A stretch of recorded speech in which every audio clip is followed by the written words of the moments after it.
Halo semuanya, perkenalkan nama saya Karisa Jolin Suryawinata. Saya dari kelas 12-7 dan pada kesempatan kali ini saya akan membahas tentang materi kimia, yaitu reaksi kimia. Jadi reaksi kimia itu memang terpecah menjadi banyak sekali bagian dan di sini saya akan mulai dari yang paling pertama ya. Saya akan mulai dari pengertian terlebih dahulu dan selanjutnya kita akan membahas tentang pengertian, jenis, dan juga contoh-contohnya. Nah, kita mulai aja pengertian dari reaksi kimia.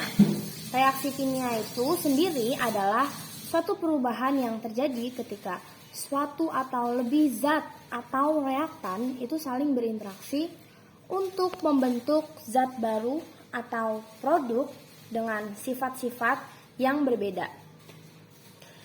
Nah, jadi reaksi kimia sendiri seringkali disertai dengan sebuah perubahan energi, baik dalam bentuk panas, cahaya, atau perubahan fisik lainnya. Nah, selanjutnya kita akan membahas tentang contoh dari reaksi kimia. Jadi dalam kehidupan sehari-hari, contoh reaksi kimia itu banyak. Ada pembakaran kayu yang menghasilkan abu dan gas. Terus ada reaksi antara asam klorida dan juga natrium hidroksida yang menghasilkan garam dan air. Nah, selanjutnya ada proses fotosintesis pada tumbuhan yang pastinya kita udah belajar juga di biologi. Nah, selanjutnya kita akan membahas tentang hukum-hukum dasar dalam reaksi kimia. Jadi pada reaksi kimia itu ada namanya hukum kekekalan massa atau hukum Lavoisier, di mana massa total reaktan sebelum reaksi sama dengan massa total produk setelah reaksi. Artinya apa? Artinya massa itu tidak hilang atau bertambah selama reaksi berlangsung. Contohnya nih, contoh 2H2 plus O2 menjadi 2H2O, di mana massa H2 dan O2 yang terlibat dalam reaksi akan sama dengan massa H2O yang dihasilkan. Nah, selanjutnya ada hukum perbandingan tetap atau hukum Proust. Nah, ini juga ada rumusnya. Dalam reaksi kimia, unsur-unsur yang membentuk senyawa selalu bergabung dalam perbandingan massa yang tetap. Contoh, air itu selalu terdiri dari hidrogen dan oksigen dengan perbandingan massa 1:8. Nah, selanjutnya ada hukum perbandingan atau hukum perbandingan berganda atau hukum Dalton. Nah, jadi hukum Dalton ini berbunyi yaitu jika dua unsur membentuk lebih dari satu senyawa, maka massa salah satu unsur yang tetap akan berhubung dengan massa unsur lainnya dalam perbandingan angka kecil yang sederhana.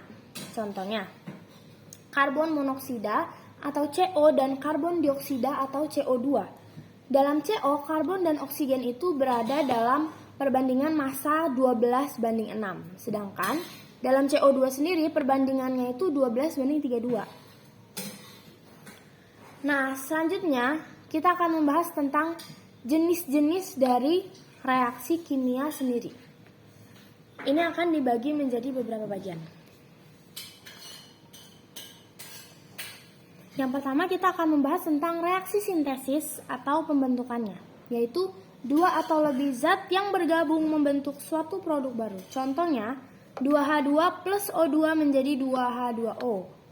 Terus ada reaksi dekomposisi penguraian, yaitu sebuah senyawa terurai menjadi dua atau lebih zat yang lebih sederhana.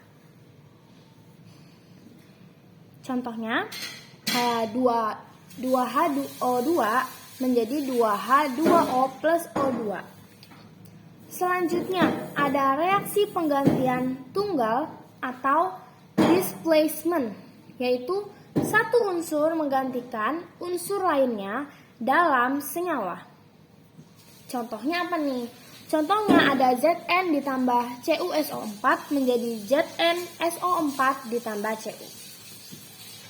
reaksi yang selanjutnya lagi ada reaksi penggantian ganda atau double displacement, yaitu dua senyawa yang bertukar pasangan unsur. Contohnya apa sih? Contohnya itu adalah NaCl ditambah AgNO3 menjadi NaNO3 tambah AgCl.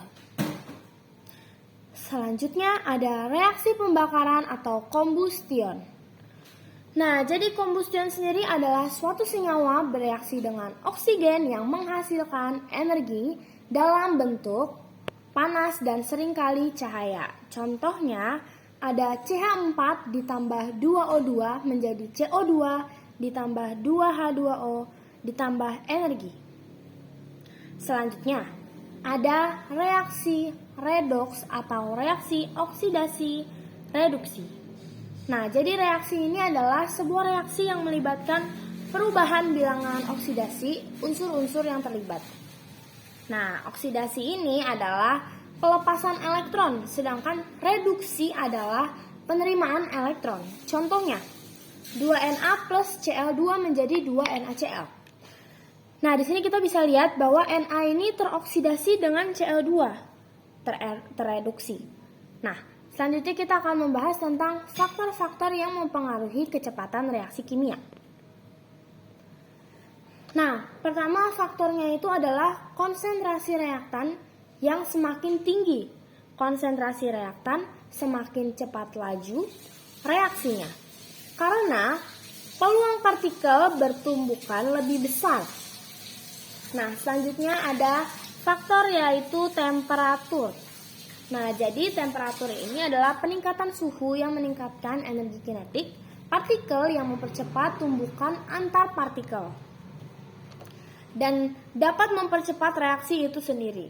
Nah, selanjutnya ada katalisator. Apa itu katalisator? Jadi katalisator itu adalah sebuah zat yang mampu mempercepat laju reaksi tanpa ikut bereaksi atau habis dalam reaksi. Nah, jadi katalisator ini dia akan bekerja dengan menurunkan energi aktivasi atau reaksi. Selanjutnya, faktor selanjutnya itu adalah luas permukaan reaktan. Jadi intinya, dalam luas permukaan reaktan ini, semakin luas permukaan reaktan, maka semakin cepat reaksi berlangsung. Nah, partikel yang lebih kecil ini lebih mudah bereaksi. Selanjutnya, faktor selanjutnya adalah tekanan untuk reaksi gas. Di mana pada reaksi yang melibatkan gas, peningkatan tekanan itu dapat mempercepat reaksi. Karena apa? Karena biasanya itu dapat memperkecil volume gas sehingga meningkatkan konsentrasi dari partikel gas. Nah, selanjutnya kita akan bahas energi dalam reaksi kimia, di mana setiap reaksi kimia itu melibatkan perubahan energi yang dapat berupa energi panas, cahaya, atau listrik. Reaksi kimia sendiri dibagi menjadi dua. Ada kategori berdasarkan perubahan energi. Terus ada reaksi eksotermik, reaksi yang menghasilkan energi yang biasanya itu dalam bentuk panas atau cahaya. Contohnya, pembakaran bahan bakar. Nah, selanjutnya ada reaksi endotermik atau reaksi yang menyerap energi dari lingkungan sekitar. Contoh, ada proses fotosintesis pada tumbuhan.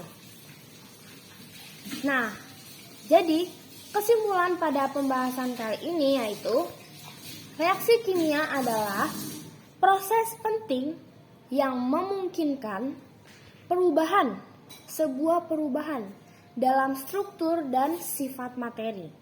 Jadi, berbagai jenis reaksi kimia seperti sintesis, dekomposisi, dan pembakaran akan memiliki peran penting dalam kehidupan sehari-hari. Nah, ada juga faktor-faktor yang penting dalam reaksi kimia seperti konsentrasi, suhu, dan penggunaan katalisator yang dapat mempengaruhi kecepatan reaksi. Nah, jadi pemahaman tentang reaksi kimia ini bisa dibilang sangatlah penting Karena dalam kehidupan sehari-hari kita juga mempraktekkan atau menjalankan yang namanya reaksi kimia. Tidak hanya dalam bentuk teori, tetapi dalam kegiatan kita sehari-hari. Sehingga dibutuhkan kemampuan dasar dan juga pemahaman sehingga kita dapat mengaplikasikannya dalam kehidupan sehari-hari. Nah, reaksi kimia ini juga sangat penting dalam bidang sains dan juga teknologi, termasuk dalam industri, biologi, dan juga lingkungan. Nah, jadi sekali lagi, materi reaksi kimia ini adalah materi yang sangat penting untuk kita bahas dan akan selalu kita jalankan selama-lamanya di dalam hidup kita.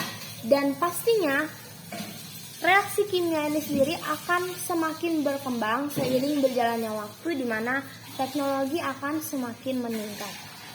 Jadi, butuh pengetahuan yang pasti dan juga pentingnya teori dan praktek dalam materi ini.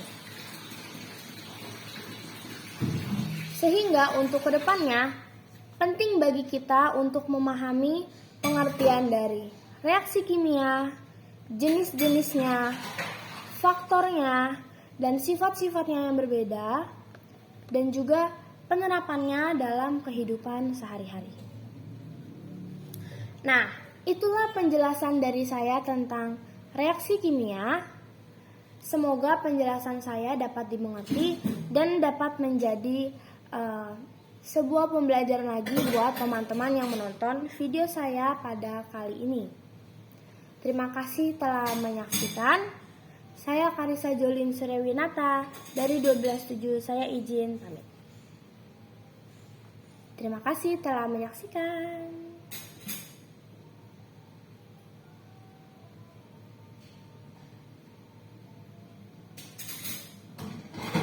Yes.